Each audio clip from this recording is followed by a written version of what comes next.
Kashmir Files to humiliate one section. Some stars nominated by BJP, funded by BJP, they came to Bengal also.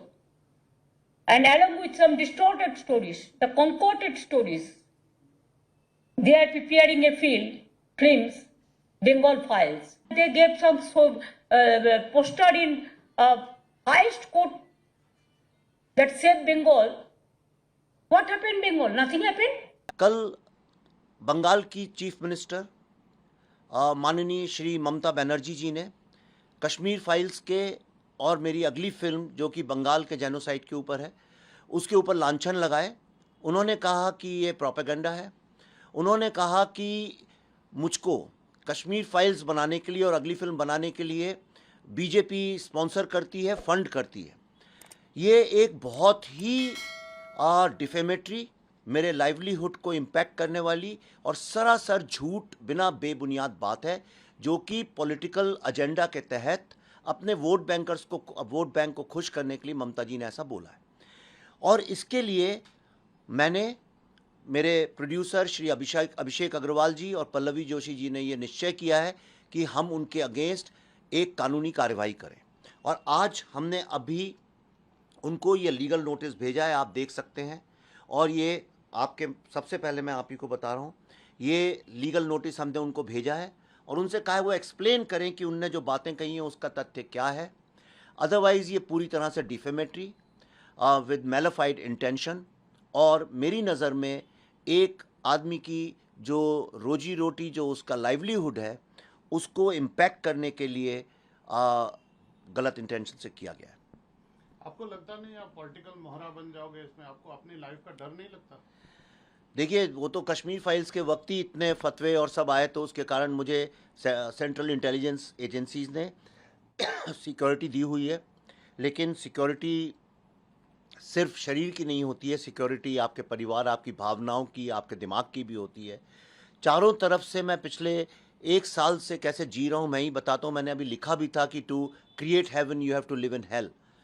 आज भारत के politicians और journalist ने और कई so called communal fact checkers ने मेरा जीना बिल्कुल मुश्किल कर दिया है। मुझे सफोकेट करने की कोशिश कर रहे हैं, मुझे साइलेंस करने की कोशिश कर रहे हैं, लेकिन मैं ये होने नहीं दूंगा। कई फैक्ट चेकर्स हैं जो कम्युनल फैक्ट चेकर्स हैं, उन्होंने मेरी बेटी की फ़ोटोज़ इंस्टाग्राम से उठा के उनको पॉपुलराइज़ किया, जो कि एक डेमोक्रेसी में, एक सभ्य डेमोक्रेसी में बहुत ही घिनौना, बहुत ही ज़्यादा घिनौना अपराध है एक लड़की, एक बेटी के साथ ऐसा करना। पर मैं खामोश रहा। तरह तरह की बातें दिल्ली की विधानसभा में, उसके बाहर बंगाल में ममता जी ने कितनी अभद्र बातें करी हैं, पर मैं चुप रहा। इसलिए मुझे लगा कि क्यों इसमें आग लगाना और क्यों बात को बढ़ाना। लेकिन अब एक प्रजातंत्र में एक फिल्म मेकर का बोलना और जीना दूभर किया जा रहा है, इसके खिलाफ आवाज़ उठाना। और मैं चाहता हूँ आगे आने वाली जनरेशन्स के लिए एक इतना बड़ी मिसाल मैं क्रिएट कर दूँ कि किसी की मजाल नहीं हो आज के बाद एक क्रिएटिव फिल्म मेकर की आवाज़ को दबाने की।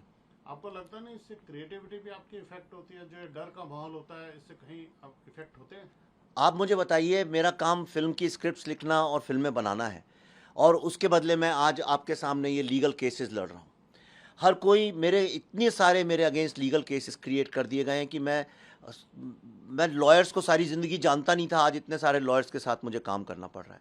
मैं कुछ दिन पहले बंगाल गया था डायरेक्ट एक्शन डे के, और ये बहुत इंपॉर्टेंट बात है। मैं चाहता हूँ कि भारत के हर जन जन को ये बात पता चले, सत्य और झूठ का फैसला वो करें। 16 अगस्त 1946 में जो डायरेक्ट एक्शन डे हुआ था, उसकी फ़ोटोग्राफ्स आप टाइम मैगजीन में, न्यूयॉर्क टाइम्स में देख सकते हैं। गिद्ध, वल्चर्स, चील, कौए इंसानों की बोटियां खा रहे हैं लाखों की तादाद में, और सड़कें जो हैं सिर्फ नर कंकालों से भरी पड़ी हैं। ये मैंने तो नहीं क्रिएट किया। इसकी कहानी बताने के लिए मैं बंगाल में अपनी टीम को भेजा था, जिन्होंने त्रिपुरा में, असम में, बांग्लादेश बॉर्डर पे, जहाँ भी आज ये 90-100 साल के जेनोसाइड के जो सर्वाइवर्स हैं, उनके इंटरव्यू करने में।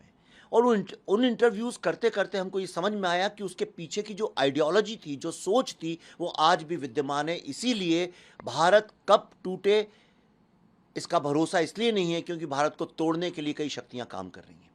उन शक्तियों के अगेंस्ट खड़े होके, उन लाइव थ्रेट्स और फतवों के अगेंस्ट खड़े होकर इस तरह की फिल्म बनाना, भारत के पार्टीशन के सत्य को दिखाना, मैं अपना धर्म समझता हूँ।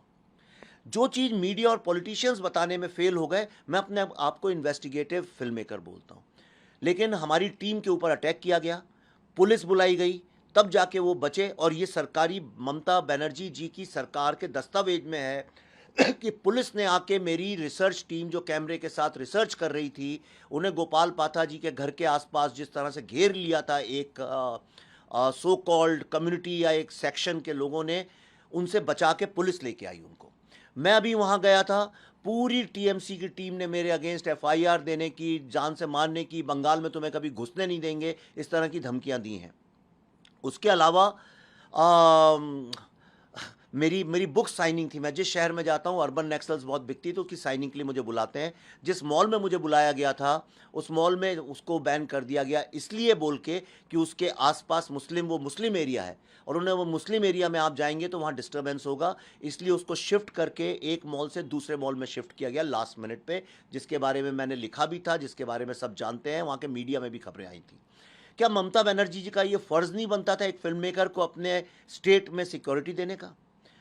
अपनी स्टेट में वो बॉलीवुड के बादशाह को बुलाती हैं, बादशाहों को बुलाती हैं, और बॉलीवुड के बादशाह वहाँ खड़े होकर फ्री स्पीच की बात करते हैं। वो कहते हैं इतना नेगेटिविटी का माहौल है लेकिन हम पॉजिटिव हैं।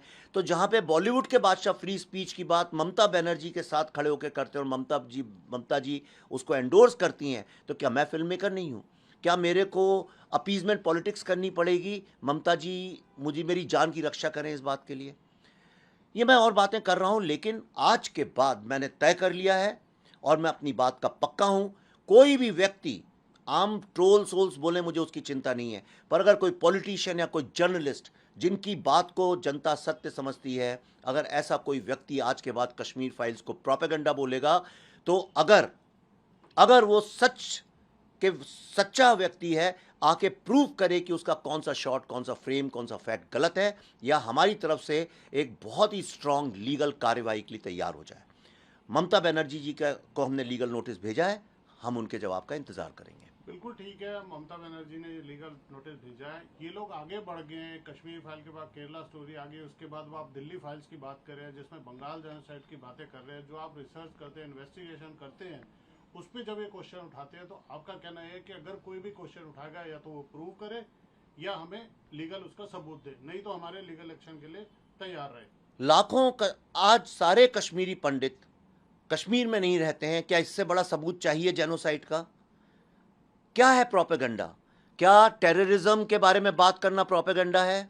क्या कश्मीरी हिंदुओं का जो जेनोसाइड हुआ उसके बारे में फिल्म बनाना प्रोपेगेंडा है? इनको जेनोसाइड से प्रॉब्लम नहीं है, इनको फिल्म से प्रॉब्लम है। बंगाल में जो डायरेक्ट एक्शन डे है, विश्व का ऐसा कोई व्यक्ति नहीं है जो उसके बारे में बात नहीं करता है। बंगाल में आज जो हालत है, जो वायलेंस हो रही है, ऐसा कोई व्यक्ति नहीं जो अपनी आंखों से नहीं देख सकता है। आप वहाँ ओबेरॉय होटल के सामने चले जाइए, एक ज़माने में वो मॉन्यूमेंट था कलकत्ता का, उसके चारों तरफ कैसे आज ममता जी की अपीजमेंट पॉलिटिक्स ने उसको बर्बाद कर दिया, घेर लिया उसको। ये मैं क्या बोलूँ, तो आपकी आंखों के सामने है।